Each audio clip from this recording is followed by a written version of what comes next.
Welcome to Carrying Wayward, a supernatural podcast for fans who aren't ready to let go and newcomers to the series who are ready to jump in. I'm Marie Vigourou. And I'm Drew Schulman. In this episode, we're diving into Supernatural Season 4, Episode 20, The Rapture. Let's get this show on the road.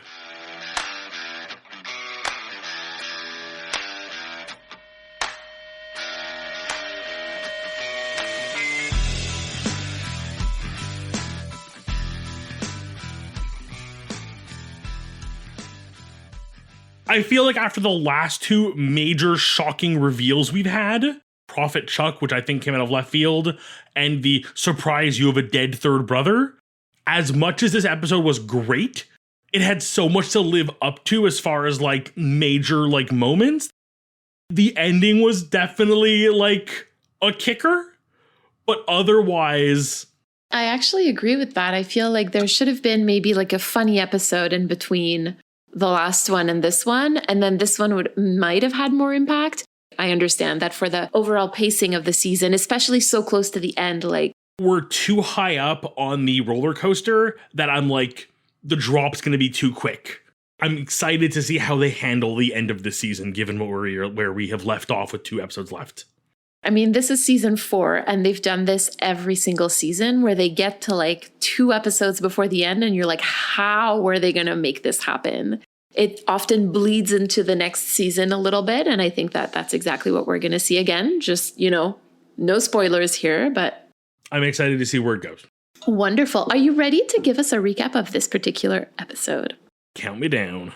Wonderful. 3, 2, 1... go. We start with a really weird, peaceful scene of Dean fishing in a dream, which I feel like we're going to have to discuss at some point in story time because that's really out of character for everything I know about him. Cass is all like, we have to meet. I have something important to tell you. And they go find Cass and they find his body. There was clearly some angel fights and all we have left is Jimmy, the poor guy who Cass took over and secretly ruined his life, it turns out. We'll get into that. They try to keep him from getting in trouble. Demons show up.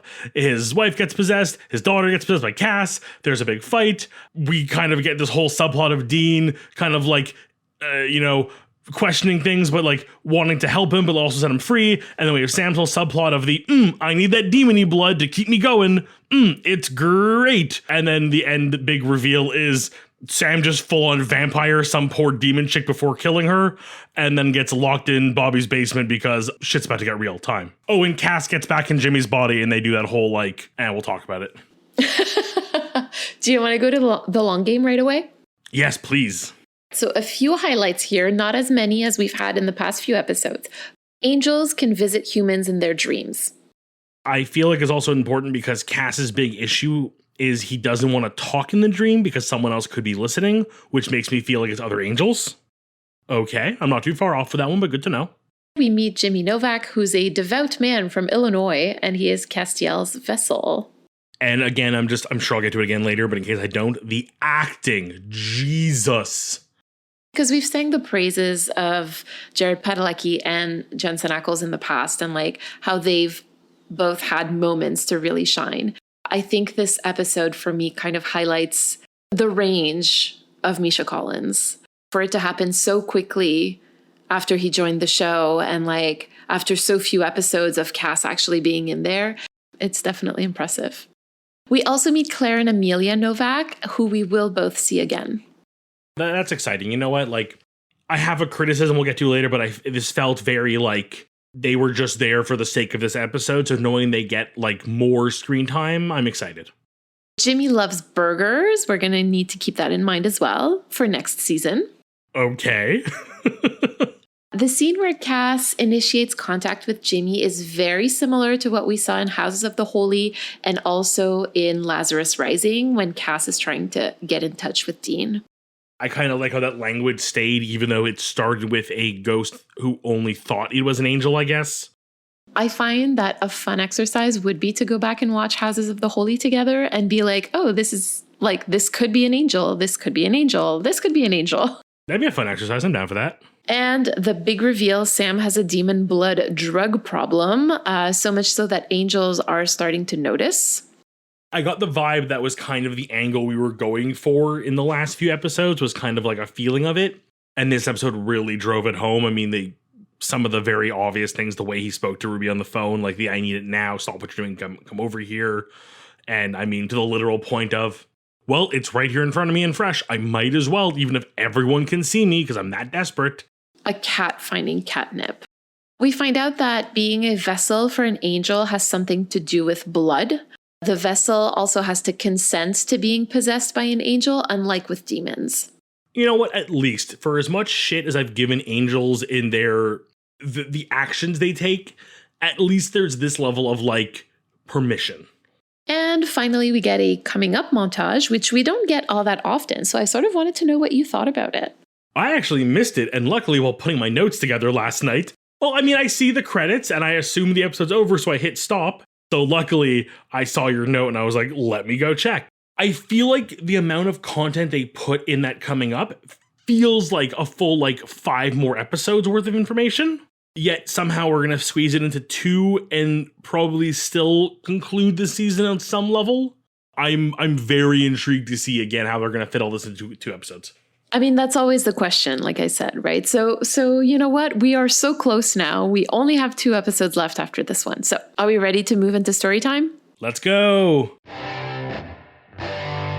Our theme this week is sacrifice. Do we have an origin? Well, we do. And first, I sort of wanted to talk about how we've talked about this before in Scarecrow. Mm-hmm.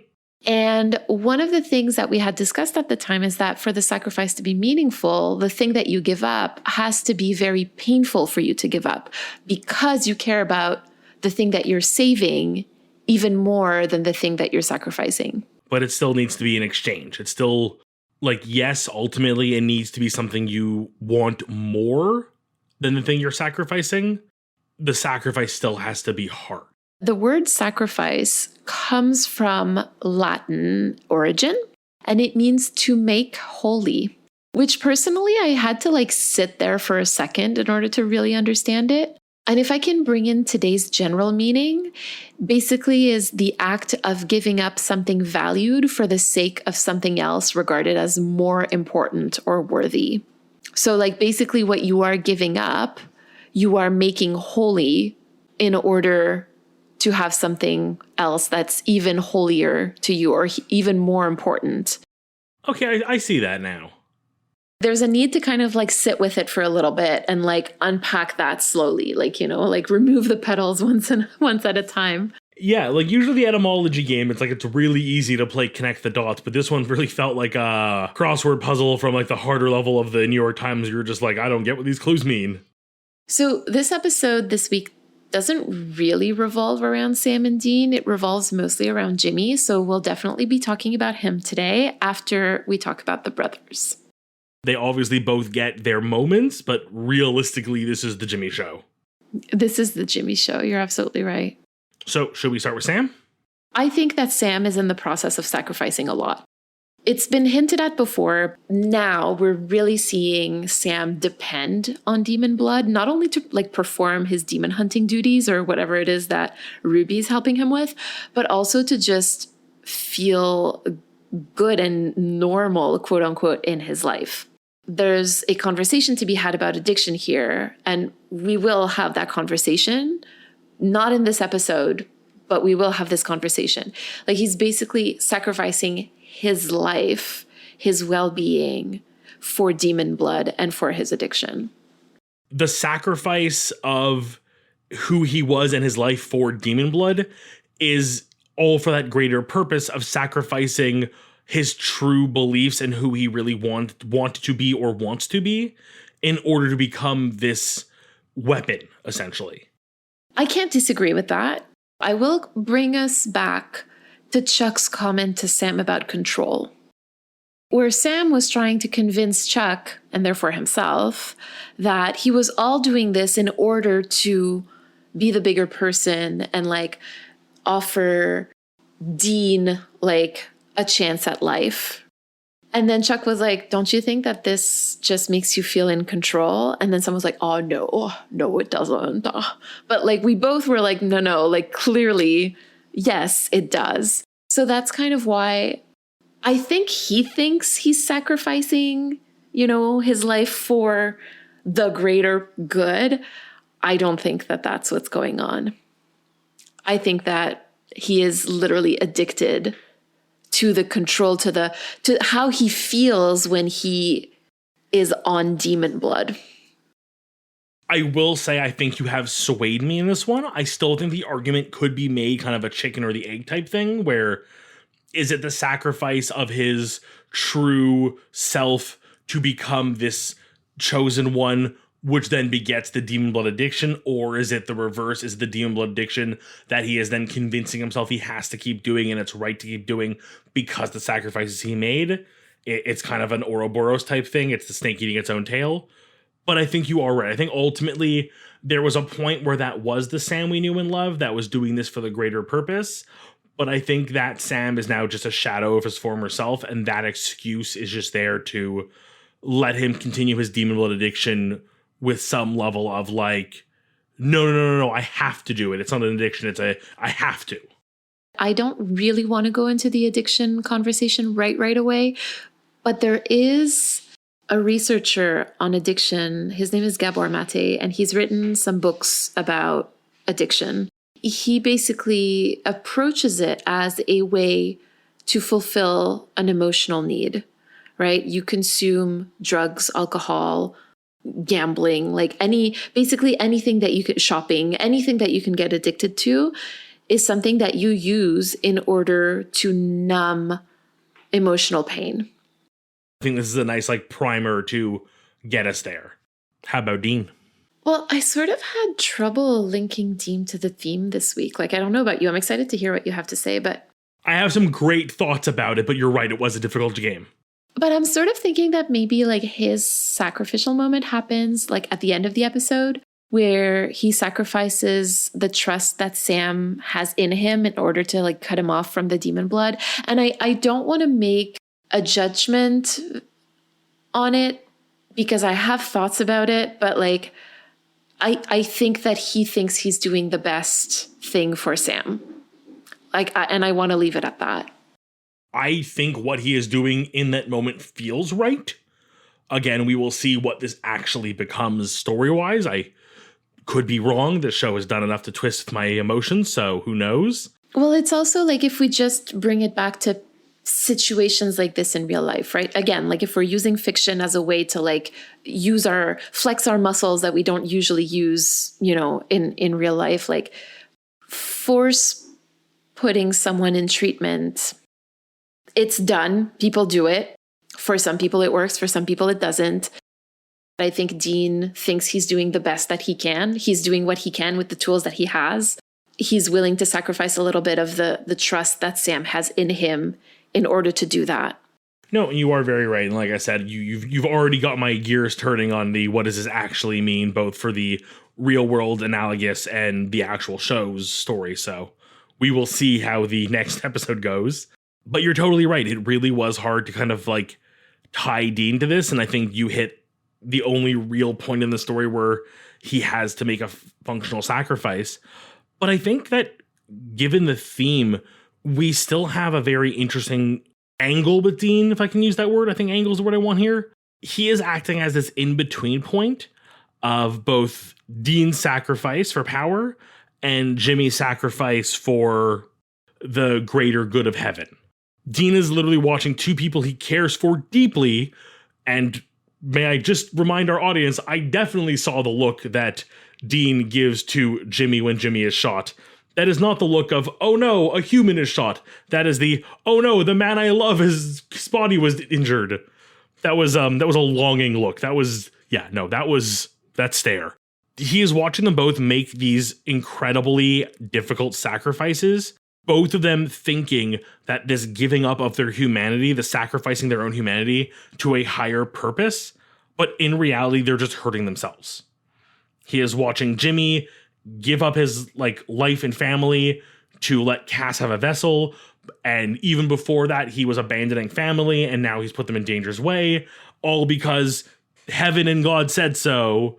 And then he has, on the other side, his little brother who was like, yummy, yummy demon blood. Give me that stuff. I need it to work and live through my day and also have magic powers because it helps me save people, which is my clear reasoning. And it makes me look like the good guy, even though it's a drug addiction, essentially. While the sacrifice itself isn't Dean, this is Dean watching people make sacrifices going, they're both idiots. We saw Dean literally make the ultimate sacrifice last season for his brother. That idea that you're bringing of him kind of watching sacrifice happen is really interesting to me, because he knows the pain of it. And to see like Jimmy in that situation and then Sam in that situation as well must be really painful for him. I mean, at this point, we have to talk about Jimmy. Yes, we have to talk about. I mean, the thing is, for Jimmy, it feels a little bit more straightforward. You know, we see it at the end, right? Like, he sacrifices his life for his family. Like, he literally gives up his own life in order to make sure that Claire gets to live hers. I spilt my beans during the Dean section on how I feel about the whole sacrificing yourself to be a vessel for Cass and how that affected the people around you in your life, Jimmy. I feel like I'm talking at Jimmy, which is a weird thing to be doing right now, but it felt very necessary. No, for sure, because I also have questions, like, and I'll get to that actually in critical time a little bit, but like, why? I feel like Jimmy here acts as a very good mirror to Sam, which is what I pointed out during my discussion on Dean watching people, sacrifice. When you don't feel like you have power and someone offers you what seems in the moment a very safe way to help people, I don't feel there was ever a part of Jimmy that felt like this was his hero moment or he was the main character. I think he very much accepted his role as like a secondary character in this plot, but he knew that by doing so, he could be doing something greater for the world, for the universe, for everyone. It's hard to pass that up. It's hard to look God or an angel in the face and go, I fully believe you, but I can't help you because my measly existence, my one-man life is worth more than the entire world. To use the quote from Star Trek, the needs of the many outweigh the needs of the few. Like, as much as I think in many scenarios that is fair thinking, if my very small amount of inconvenience can help hundreds of others and thousands of other people, why wouldn't I do that? So for Jimmy to make the sacrifice, it seems so logical, but it's his opportunity to then see what it did, how it left Amelia and Claire and how it hurt them and how in doing so, he's now put them in danger and that maybe they'll be perfectly fine and perfectly safe wasn't completely true. It suddenly puts all of this into doubt. Was it worth it this whole time? Clearly he regrets it. And that's the thing, right? Like, in order to quote unquote fix it, he takes on that responsibility. He realizes that, he messed up. It was the wrong decision to do that. And he fixes it by sacrificing his life in order to save his family, in contrast with Sam. The only part of Jimmy's very tragic story that, like, to break story for a second, that, like, doesn't sit well is that it was so textbook. Yeah, for me, it is just this matter of, I feel like they set this up with Ruby in the whole, like, let's make the possession ethical thing that I knew from the start. Because, again, and unfortunately, I guess this comes with the, like, osmosis of the community. I know Cass makes it till at least roughly the end of the series. And to my knowledge, Misha continues that role throughout the whole thing. It is not a matter of swapping bodies, which, as much as it's an angel they could do, they don't. So I knew the end of this episode was going to be Cass taking Jimmy's body again. And I figured we were going to get another round of on his last dying breath, taking this body that would have otherwise died. So it's technically saving him, but he can never leave this body again. And the real Jimmy's gone forever was kind of how I expected it to go. So I don't think they could have written themselves out of this one, but it sort of just set up the whole episode where, like, I knew where it was going to end. So the sacrifice, while on paper, still holds so much, like, sway. From the analytical side, it's like, yeah, but, like, they had to do this. There was no way to write around it, unfortunately. I see your frustration. I don't share it, but I see it. And I respect it. And as much as a frustration, I think it's more a frustration of just, like, I wish they had done something different besides exactly what they did with Ruby. But, again, I still think as far as story goes, Jimmy and Cass's narrative Beautiful. The thing is, though, Jimmy's still in there at the moment. It's not like Ruby. Did we see sacrifice anywhere else in the episode you want to discuss? Well, I do want to talk about the scene where Amelia tells Jimmy to take the pills after he started talking about angels and Castiel. And she's okay with her husband being mad at her so long as he takes the pills. I think we can say that she's willing to sacrifice a part of her husband's relationship with her in order for like what she thinks is Jimmy's mental health to get better. So like again, a tough love kind of situation where like I am forcing you into treatment because I truly think that this is what you need at the moment. As someone who's had to do that in their life, it is not easy. In a rare case where I can so incredibly relate to a character on a level that is like weirdly, it touches me in a weird spot to like feel that way. Hearing you describe that, it like gave me a shiver of like thinking about being in that space again, and it hurts. At the end of the day, quote unquote, forcing treatment on someone is always super hard and super problematic and super difficult and all of those things. And yet people do it because they think they are convinced that it's the best thing they can do for this person. It's usually done out of love. You know, I'm sure that it's not always done out of love, but I am certain that in this case, it is done out of love. An episode where the theme is so prevalent, despite the boys being so non-instrumental in that theme, but allowing other characters to come in, exist in this world, and shine and tell their stories. And as much as you've made clear that we are going to see his wife and kids again, even if they were one-offs, they were, I mean, the daughter a little like less story-wise, like she had her moment, but like Amelia getting that moment really like, that's a lot of power to put into a character who, for all we know, was only going to be here for one episode. Like I felt a lot for her in that moment and a lot of empathy for Amelia here. Shall we head on down to critical time? Yes. So who was behind this? Listen, with the amount of angst in this episode, it could not have been written by anyone else than Jeremy Carver. Ugh, a name I love to hear. And directed by Charles Beeson. Another name I love to hear. There you go. Would you like to tell us a little story this evening? I would love to. It hurts to be alone. I don't count the voices. I'm alone, and it's just me in my head. I don't know what I am anymore. The voice says it'll all be okay, but waking up 2 towns over in a stolen car with a weapon on the back seat and some stranger's blood splattered across my chest, it doesn't really feel okay to me. Sometimes I can recall pieces of it. Like when I daydream, the little bits float to the top and pop like bubbles, putting me momentarily back in those instances. A gun in my hand, a face lurching towards me, I pull the trigger. Fires, burning body, lights and smoke I can't seem to explain, but my little voice tells me that it's fine. You know, I used to do research at the local libraries to figure out who they were. It drove me mad wondering if the voice and what I'm doing were. But soon, it stopped mattering. Even if they were bad, even if I was good, it's all in my head. And the real people get hurt, and the real people have their lives taken away. Whether the voice is an angel or a devil on my shoulder, the bodies behind me know not the difference. I feel like this show does a really good job, and I'm trying to help emulate it a bit here, that like, sure, they're angels, and sure, they have a holy mission. At the end of the day, there's still a body count.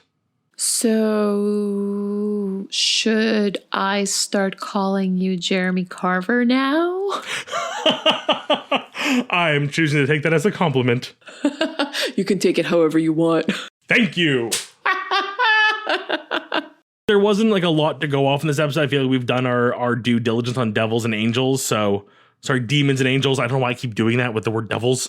Honestly, I think that in general, devils, angels are perfectly fine, right? In Supernatural, it's demons because the devil refers to the devil.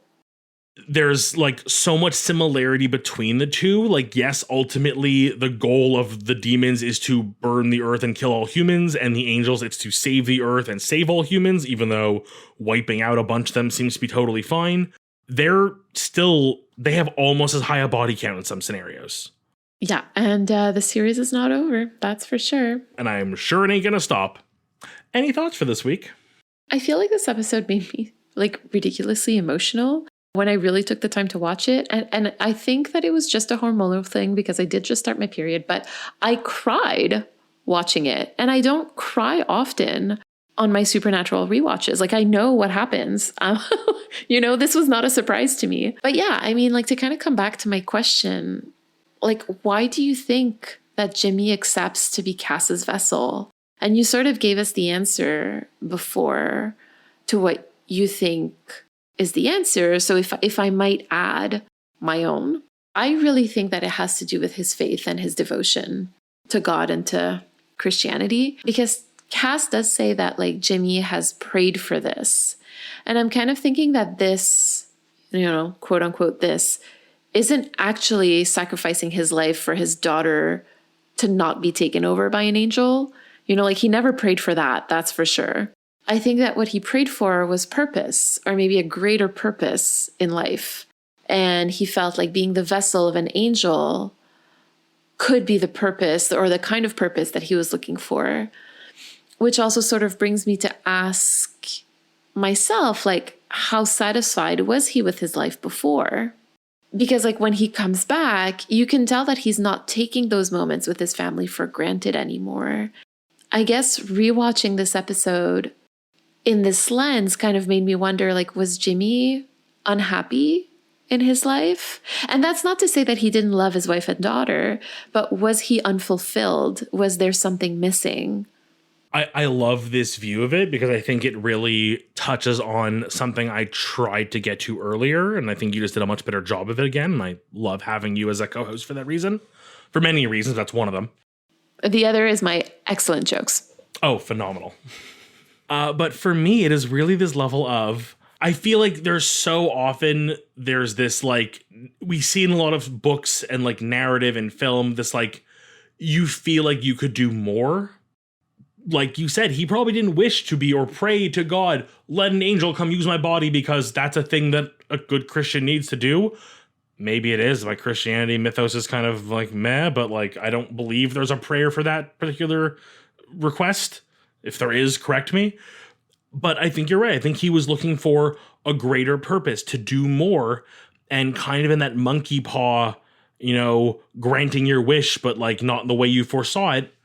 The lesson we as an audience are supposed to learn is that sometimes what you have is enough. Sometimes you don't need to sacrifice anything at all, right? As silly as it sounds, the fact that the dinner she serves him is just like very plain, like crust cut off sandwiches. His reaction to them, not because it's food, because it's dinner with his family again. It is this thing that he thought was so mundane, but he has been without for over a year, and he now realizes how incredibly precious it is. And what do you do when enough is not enough, right? When you feel like you should be satisfied with everything that you have, and yet you're not. Like, how do you handle that? Do you blow everything up? I don't know, right? Like, I'm not saying that what he did was wrong.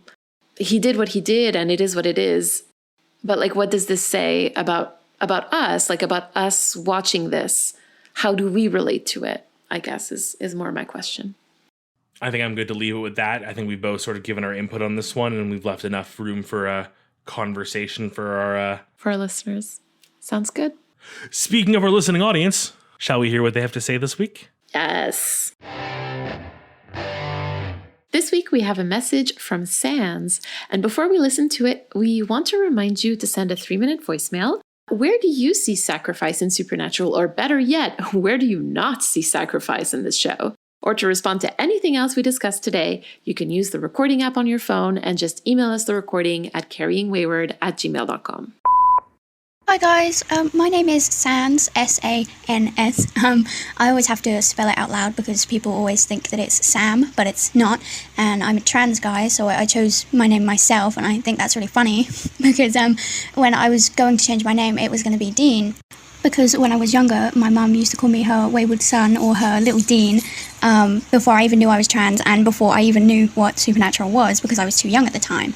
But I ended up changing it to Sans because it was 2015 and all of my friends and I really liked Undertale.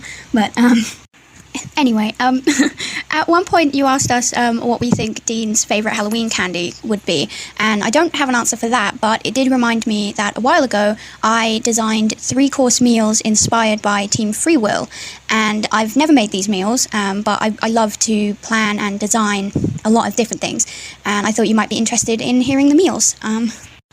Also, I do recommend that you get a snack because you will definitely feel hungry after and during this because it's just going to be food talk from now on. So, for Sam, I have a starter, which is a small Caesar salad, his main as an American pasta salad, his dessert as a dairy-free strawberry cheesecake, and his drink as fresh apple juice. I don't really have much of an explanation for any of these choices, apart from Caesar salad is one of the only types of salads that we've seen him eat on screen. And the cheesecake is dairy-free because Sam makes a joke about being lactose intolerant in one episode, and while I'm not sure if he actually is or isn't, I am lactose intolerant, so if I want to make this meal for myself, it's going to be dairy-free, and to be fair, dairy-free is usually seen as a healthier option, so Sam would probably go for that anyway. The American pasta salad and the apple juice is just because it's healthy, and I think those are options that remind me of Sam in general for some reason. Just the vibe, I suppose. For Dean, we have his starter as mozzarella sticks, or if you don't want those, you can always go for my personal homemade tomato soup. His main as Kansas-style Hunter's chicken, his dessert as apple cinnamon pie, and his drink as cola. Most of this meal is very like classic restaurant kind of stuff, but I chose Hunter's chicken because I thought it was funny, and I really like Hunter's chicken anyway, and I made it Kansas style because I thought that was also really funny. Also, I know that Dean usually is associated with cherry pie, but that really wouldn't go with this meal, and I thought it was kind of funny as well that apple pies are actually British, not American, so you get a little bit of men of letters in there. Lastly, we have Cass, and this is definitely a breakfast. For his starter, we have a PB&J mini parfait. Apologies for the pronunciation because I'm British and British people say everything wrong. His main is honey and banana American-style pancakes with vanilla ice cream, and his dessert is angel food cake. His drink is either butterfly pea flower latte or a cinnamon coffee. Absolutely everything in Cass's meal has an explanation because his was the first I made. Because I thought it was funny to base a whole meal around Cass just solely on the fact that there is something called angel food cake. The PB&J parfait is because he canonically likes PB&J, and I thought a mini parfait was a nice light starter. I chose honey and banana American-style pancakes with vanilla ice cream because American-style pancakes are more of a main and they're very fluffy. Cass canonically also likes honey, but in the same episode that we get Cass talking about how much he likes honey and bees, we also get him talking about monkeys, and he actually talks about monkeys a lot more, so I added some bananas for that, and the ice cream is just because I associate classic angel wings with vanilla ice cream because it's like fluffy and light like that. The butterfly pea flower tea latte is like a really natural light sky blue, and that kind of reminds me of his eyes and also Angel Grace. But because it's very expensive, I gave the alternative of cinnamon coffee because his coat has that kind of vibe to it. And I thought it was a nice replacement drink if you don't want to spend a lot of money on one tea that you may or may not even like. I also originally wanted to include Jack in this little meal plan, but even though I've had this all written down for months and had no one to tell, I couldn't think of anything apart from his drink, and Jack's drink would be a cola vanilla ice cream float, which is just a glass of cola with a scoop of ice cream on top. But I chose it because it's a very childish drink, and it's quite hit or miss whether people like it or not. But also it combines Dean's cola with Cass's vanilla ice cream in the meals, and I thought that's really cute. Also, I think that Jack himself would really enjoy this drink, but because it's super unhealthy, Sam would absolutely hate it. So Jack would have to sneak off to the kitchen and have it in secret, kind of like he does with his tiny bowl of cookies. If you wanted details on what each of these meals has in them more specifically, or the personal homemade tomato soup recipe, I've posted them on my Tumblr, Loudest Cloud, and it is going to be my pinned post because I'm very proud of all of this, but no one ever really wants to hear me talk about it because it's such a weird specific thing. I wanted to end this by saying, I'm not a chef, I'm actually pyrophobic, so I'm afraid of fire, so cooking is very scary. But I just really wanted to share this with somebody, and I thought that you guys might like to hear it. If you have any improvements, I'd love to hear them, and I'd also really like to hear whose meal you would prefer to eat. Sorry that this voicemail is really long, but thank you for your time. First things first, Sans, thank you for this. I could listen to this for hours. I've done this with other fandoms, with like thinking of the food they would eat. This is one of those like weird, like, you don't really think about things, but like when you really dig into it and think about the meals that certain characters would eat or like, I think it does so much to reveal. Like, I could legitimately consider doing a special food episode of the show one day, talking about like meals that correspond to characters. Like, I know we've done it with music and stuff, but like, I love this. Before I get into the food, 1,000 points for the name choice. Sans, heck yes, also big Undertale fan, love it. I feel like Mary already knows whose meal I would take. Cass, 100%. This weekend for my father for Father's Day, we did breakfast for dinner. And today for lunch at work, it was breakfast for lunch. So I've had pancakes and or waffles and like some combination of bacon and like that like realm of food as non-breakfast twice in the last 5 days. But the apple juice with Sam makes so much sense for some reason. Like, why does this make sense? I don't know, but like, I'll take it. It works. I think it also kind of like just hints at Dean's like apple pie also. Like, so I think that it's a nice little link there. I like it. I feel like I have a weird like personal connection. Like, I love apple juice. I'm like, I often joke about how it's like the drink I will go to when like I have the opportunity. Very specifically on flights though. If I am flying, I am getting apple juice from that little cart every time. So like for some reason it equates to me the like, here is a thing that I as a grown adult don't normally get the opportunity to order because it's rarely just on a regular menu, unless it's like a kid's menu somewhere. That the rare time it is offered to me in not a kid's menu version, I'm going to take it. And I feel like Sam, as much as he is the grown-up, there is still that part of him that it kind of like idolizes the childhood he never had. So given the opportunity to be an adult but still get a childish drink like apple juice, totally works, and I love that. Seriously think I would eat every single dish you mentioned. I'm even not a fan of tomatoes. I would try your tomato soup. That's how impressed I am with you. Yeah. Oh, that's so sweet. I love that. Which meal would you have? I feel like you're a Dean. So the mozzarella sticks, what was the main again? Can you remind me? That was the Hunter's chicken, which I had. Oh, the Hunter's chicken. Yes. Oh my gosh. I think I would also go with Cass's meal just because like banana pancakes has my heart, like no matter when. And I also do love me a good butterfly pea latte. I don't know that I can make a meal out of this, but I would definitely say, because Drew, you don't know about Jack yet. I am a huge fan of any float. I know you're not a root beer person yourself, but I will put ice cream in any soft drink happily. I'm still assuming Jack is a dog and a bowl of cookies, leaning into my prediction. Fantastic. So for Jack the dog, I think that he would love to have a starter of his favorite sweet cereal, sugary cereal that Sam doesn't like him eating.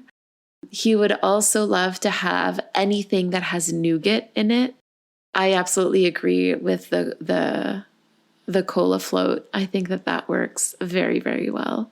The thought of nougat just get me like full Homer Simpson drooling mode there. I'm sorry.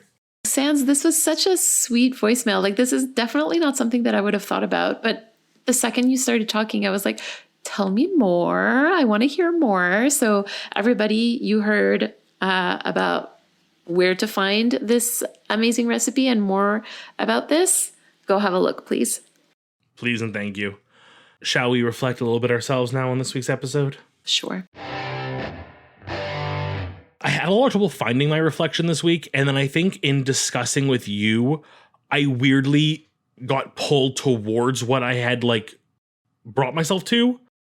You know, it happens to us in life, maybe not on the level of an angel saying, hey, I need your body for things, or hey, you should drink some demon blood to become superpowered. We all kind of get these moments in life where we are given choices. And I feel like we see it a lot in TV and movie that like, oh, I'm not going to take this amazing scholarship in Europe because I'm in love with you and we've been dating for 3 weeks. And like, no, I'm sorry. If my wife came to me tomorrow and said, hey, I got a job opportunity, but I have to go live somewhere incredibly exotic and cool and get this amazing opportunity, but like I'll be away for even a year or two, I'd be like, go, 100% go. I can wait. I can travel. I can come see you. Opportunities like that don't come along all the time. But then I also need to remind myself, my call to action is that life isn't a movie. Sometimes the thing that gets put in front of you can be too good to be true, or sometimes the sacrifice isn't worth it. I love our podcast, but if you tried to tell me let's do this, 2 episodes a night every night, and I suddenly sacrifice my time with my wife, I know you would never do that, but I couldn't bring myself to do that. If my job offered me a great promotion, but it meant working opposite schedule of my wife and having to work weekends and giving up that like work-life balance, like that's too painful to do. So my call to action is less of a action to take at this moment, but just to remind myself that when opportunity presents itself, to really weigh the sacrifice and have that conversation, know my limits, both upper and lower. I think what I hear a lot in what you're saying is that you have reflected on what is sacred to you, what is holy. That is a great way to put it. And what were your reflections this week? I really enjoyed rewatching this episode. As much as I have watched and rewatched this series, I feel like this round of rewatch that we're doing together is definitely much more thorough, and it feels much more like a true rewatch than anything I've done before because I'm going into all of the little details, right? And so rewatching this episode, like I enjoyed it, but it definitely made me feel all kinds of stuff. And I'm also glad that it's over because it was painful to watch, I found. I feel like I didn't have that much to say about this episode, and I'm sort of glad that it's behind us. And so I guess it's making me feel called to name and to honor the moments in my life that are both like painful and meaningful at the same time. That's incredibly heavy because I think that there's so much in that because it's the things that make us uncomfortable that allow us to grow. So admitting that this episode has an effect on you to the point that you're happy it's over, but that it was able to bring, I genuinely think we had a great conversation about it and everything about this episode. So I'm happy it happened. And I'm happy that you were able to get through it for the sake of the show and to get us to these amazing conversation points. Thank you.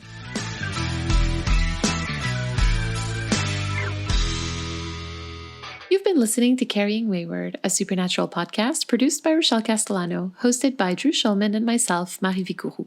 Thank you to our bunker patrons, Katira, Michelle, and Elle, for their generous support. This week, we'd like to thank Sans for his message. Help us keep the conversation going. You can send us a 3-minute voice recording at carryingwayward@gmail.com. Follow us on Twitter, Instagram, TikTok, and YouTube using @carryingwayward. And leave us a rating and review on your podcast service of choice. And don't forget to join our Ko-fi or Patreon for perks and extra content. You can use the link in all of our social media bios or go directly to carryingwayward.com. Carry on, our wayward friends.